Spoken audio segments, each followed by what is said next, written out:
Good morning, student. Standard 2nd, Book A. Open the book on page number 49. Today we are going to learn a new topic, that is the estimation of sum. Let's start. Rakesh's father owns 12 cows and 16 buffaloes. Each animal consumes 1 bag of fodder a week. Rakesh's mother wants to buy the fodder bag for the cattle. यहाँ पर दिया है राकेश के father के पास 12 cause हैं और 16 buffaloes हैं. Each animal consume 1 bag of fodder a week. एक एनिमल एक वीक में कितना चारा, बैग ऑफ फॉडर मतलब चारे का जो बैग होता है, चारे का जो थैला होता है, उसे क्या बोलेंगे? Bag of fodder. ठीक है, तो वो 1 वीक में एक एनिमल इतना कंज्यूम करता है. ठीक है. Rakesh mother's wants to buy the fodder bag for the cattle. अब राकेश की मम्मा को क्या चाहिए है कि उसे वहां पर जो एनिमल्स के किड्स हैं उनके लिए उसे वहां पर एक बैग कैरी करनी है, एक चाहिए है, वो खरीदना चाहती हैं. Okay. So mom, how many bags of fodder are needed for the cows and buffaloes. यहाँ पर राकेश बोल रहा है, मम्मी कितनी बैग्स चाहिए की जरूरत है हमें काउ और बफेलोज के लिए. फॉडर बैग्स की हमें कितने फॉडर बैग्स की जरूरत है, किसके लिए? काउ और बफेलो के लिए. नीडेड मीन्स जरूरत. अब राकेश की मम्मा बताती है, वी नीड अबाउट 30 बैग्स. ठीक है. नीड अबाउट मीन्स लगभग. ठीक है. अब उन्होंने पर्टिकुलर नहीं बताया कि मुझे 28 चाहिए, 32 चाहिए, 35 चाहिए, 40 चाहिए. ठीक है. उन्होंने क्या बताया है? 30 बैग्स. तो ये किसके नियर आ रहा है? 25 से 30 के बीच. ठीक है. तो अगर उसे 26 चाहिए होगी तो वो पर्टिकुलर बताती कि यहाँ मुझे 26 बैग्स चाहिए, बट उसे नियर चाहिए है. अबाउट मतलब 30 बैग्स के आसपास उसे जरूरत है. ओके. तो जो अबाउट वर्ड है वो क्या है? एस्टिमेट को शो कर रहा है यहाँ पर. Rakesh goes to Bindu to know how 30 bags were needed. अब राकेश बिंदु के पास जाता है और उसे पूछता है कि हमें 30 बैग्स की ही क्यों जरूरत है. Then Bindu we have 28 cows and buffalo in all. हमारे पास टोटल एनिमल कितने हैं? 28. कैसे पता करा उसने? 12 प्लस 16 को ऐड करा. 2 plus 6 is 8 and 1 plus 1 is 2. तो कितना हो गया? 28. तो उसने इस तरह से कैलकुलेट किया, बताया, बिंदु को बता रहा है वो. We have 28 cows and buffaloes, मतलब दोनों मिलाकर के, काउ और बफेलो मिलाकर के हमारे पास 28 एनिमल है. But mom says that we need 30 fodder bags to feed them. उन्हें खिलाने के लिए हमें 30 बैग्स की जरूरत क्यों है? मम्मा ऐसा क्यों बोल रही है? Then mom estimated the total number of cows and buffalo to the nearest 10. उसकी मम्मा ने, बिंदु ने बताया कि उसकी मम्मा ने एस्टिमेटेड किया है टोटल नंबर को, 28 को एस्टिमेट किया है किसके? नियरेस्ट 10 के. ठीक है. कैसे? 28 का नियर क्या है? 30. 28, 29 और 30. तो उसने 2 बैग्स एक्स्ट्रा लिए हैं. क्यों? क्योंकि उसे जरूरत है. What does estimated mean? Estimation mean. अब वो पूछ रहा है एस्टिमेशन का मतलब क्या होता है. फिर बिंदु बताती है, to understand what estimation is you first need to know how to round off number. तो हमें सबसे पहले नंबर को राउंड ऑफ करना आना चाहिए. ओके. तो चलिए अब हम सबसे पहले यहाँ पर राउंड ऑफ नंबर करना सीखते हैं, यहाँ एक टेबल के through. To round off a number to the nearest 10. Number को राउंड ऑफ करने के लिए नियरेस्ट 10 में look at the digit in the ones place. हम क्या करते हैं? सबसे पहले 2 डिजिट का हमें नंबर दिया है, वंस और टेंस. हमें क्या करना है? राउंड ऑफ करना है. ओके. किसके लिए? एस्टिमेशन के लिए. तो हम क्या देखते हैं? वंस की प्लेस देखते हैं, मतलब ये वाली प्लेस देखेंगे. If it is the less than 5. अगर वंस की प्लेस क्या होती है? लेस देन होती है किससे? 5 से. Round off by the return writing 0. ठीक है. अगर वो 5 से छोटा है तो मैं उसे क्या लिखूंगी, इस प्लेस को 0 लिखूंगी। देखिए यहाँ पर नंबर दिया है 43, 43 को नियरेस्ट 10 में राउंड ऑफ किया है तो देखो 3 क्या है 5 से छोटा है तो उसे क्या कर दिया है if it is the number it is the less than 5। Ones का प्लेस जो है ones place if it is the less than 5, ones का प्लेस 5 से छोटा है तो मैं इसे क्या लिख रही हूँ 0 लिखना है। Okay, round off by writing 0 in the ones place, ones के प्लेस पर 0 करना है। Without changing the digit in the tens place, without change किए मतलब हमें चेंज नहीं करना है टेंस की प्लेस को। ओके, नेक्स्ट 54 को भी इसी तरह किया है। वंस और टेंस 2 डिजिट है। अब मैं वंस की प्लेस को देख रही हूँ, वंस की प्लेस पर क्या है 4 है, 4 क्या है 5 से छोटा है तो देखिए क्या करा उसे 0 लिख दिया और 5 एज इट इज। 30 0 को 0 के इक्वली है तो 0 लिखा और 3 को 3। अब यहाँ 22 दिया है तो 2 क्या है 5 से छोटा है तो इसे मैंने 0 लिख दिया और 2 एज इट इज। तो 22 का राउंड ऑफ क्या होगा नियरेस्ट टेंस में 20।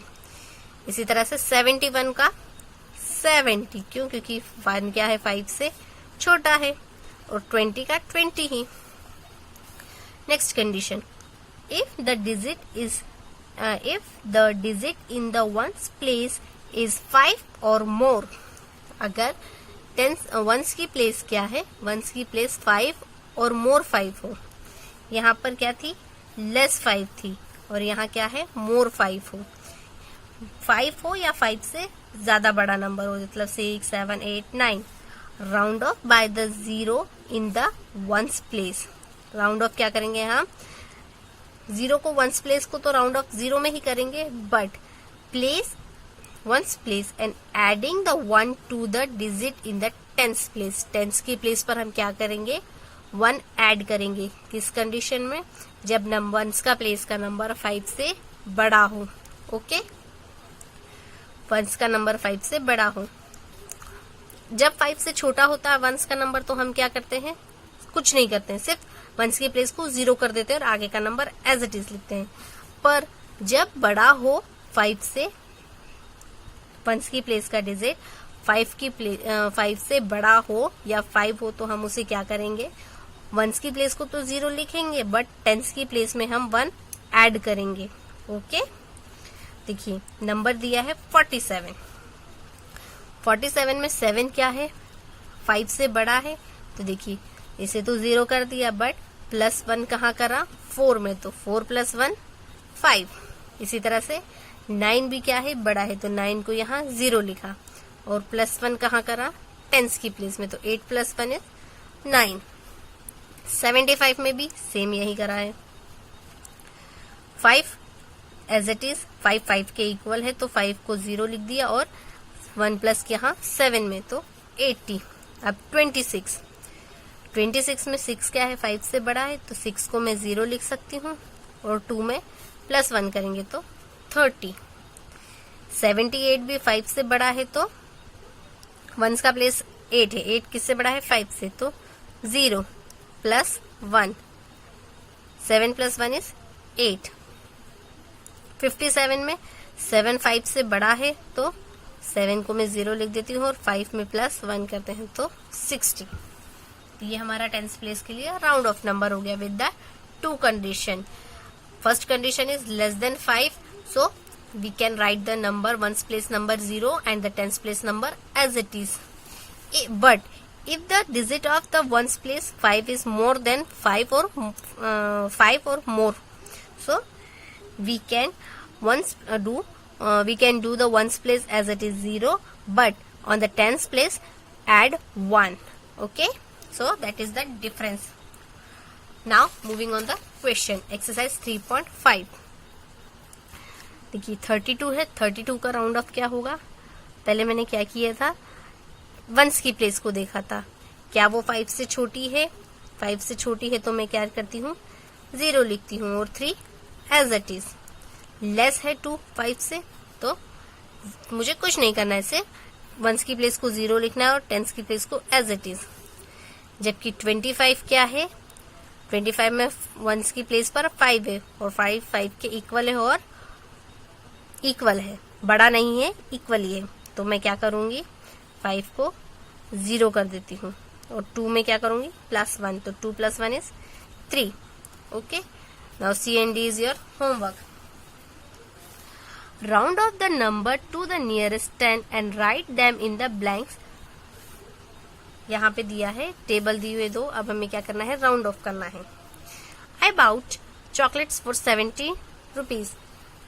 I bought chocolate for about 20 rupees. यहाँ उसने पर्टिकुलर रेट बताया है कि मैंने 17 रुपीज में चॉकलेट ली है, बट यहाँ अबाउट 20 रुपीज, किसके अबाउट मतलब 20 रुपीज के आसपास, लगभग 20 रुपीज की चॉकलेट्स मैंने ली है। Okay, there are 38 student in the class. उस क्लास में 38 स्टूडेंट है।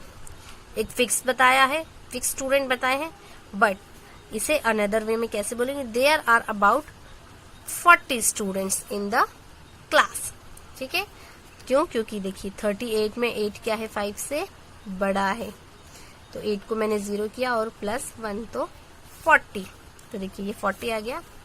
उसी तरह से there are 65 days to the Riya's birthday. Riya के बर्थडे में क्या है, 65 डेज है, ये फिक्स बताया है, जबकि देयर आर अबाउट 70 डेज। कैसे, 5 क्या है, वंस की प्लेस क्या है, 5, और जब लेस हो मोर हो तो हम क्या करते हैं, मोर 5 और मोर हो तो 0 + 1 तो 70। There are about 70 days to Riya's birthday. Okay, that is your homework, D and E. Next, round off the number to the nearest tens and find their actual estimation sum. One is done for you. यहाँ पर ये numbers दिया हुआ है, इसका हमें estimated सम बताना है और एक्चुअल सम बताना है। तो 12 को राउंड ऑफ किया तो 10 और 34 को राउंड ऑफ किया तो 30। 0 + 0 0 एंड 1 + 3 is 4। अब एक्चुअल सम देखते हैं, 12 को एज इट इज 12 लिखा है और 34 को as it is 34। 2 + 4 is 6 and 1 + 3 is 4। तो देखिए 46 40 के नियर है। ये था एक्चुअल सम और एस्टिमेटेड सम, ये नियर नहीं है, इसमें कितने नंबर्स का डिफरेंस है, 6 नंबर का। नेक्स्ट देखते हैं, 27 को मैं राउंड ऑफ करती हूँ, 7 क्या है, 5 से बड़ा है, तो 0 एंड +1 तो क्या हो जाएगा, 30। तो देखिए एस्टिमेशन के लिए मैं 30 लिख सकती हूँ। 45 को 50 लिख सकते हैं, क्यों, क्योंकि 5 क्या है, 5 और मोर नंबर में सेकंड कंडीशन में है, तो 0 + 1 5, इसे 50 लिखा है। 0 + 0 0 एंड 3 + 5 is 8। 27 और 45, 7 + 5 is 12, कैरी 1, 4 + 2 या 2 + 4 6 एंड 7, तो कितना होगा, एस्टिमेटेड 80 और actual 72। Okay students, so C and D is your homework. Solve the word problem by rounding of the number and finding their sum. Also find their actual sum. Same question इन्हीं questions की तरह है। राजू के पास क्या है, 34 and 34 rupees है, तो 34 का क्या होगा, 30 और 56 का 60। ठीक है, तो 30 + 60 और 34 + 56, तो इसका आपको सम करना है। ओके, यहाँ पर मैंने आपको वर्ड्स में बता दिया है, आपको खुद से सॉल्व करना है। सेम 34 को 30 लिखना है, 25 को 30, राउंड ऑफ करेंगे तो 34 का 30 होगा, 25 का 30। Riya has 34 red marbles and 25 yellow marbles. What is the total number of the marble that Riya has. ठीक है, इसमें यहाँ पर प्रॉपरली बताया नहीं एस्टिमेट करना है या नहीं करना है, बट हम करेंगे। There are 13 girls and 20 boys in grade 2। Grade 2 में क्या है, 13 गर्ल्स है, 20 बॉयज है। What is the total number of student in grade 2। Total number of student बताना है, ग्रेड 2 में कितने स्टूडेंट्स हैं। 12 people visited a shop on Monday. 12 peoples Monday के दिन शॉप पर विजिट कर रहे हैं। 49 people visited it on Tuesday. 49 people Tuesday को विजिट करे, तो how many people visited the shop in 2 days, total बताना है हमें दोनों दिन में उन्होंने कितने पीपल्स वहां पर विजिट करने गए हैं। ओके, तो ये आपको सॉल्व करना है, ठीक है, होमवर्क है ये आपका। ओके, सॉल्विंग मैं आपको पिक्चर्स के थ्रू भेज रही हूँ। So thank you.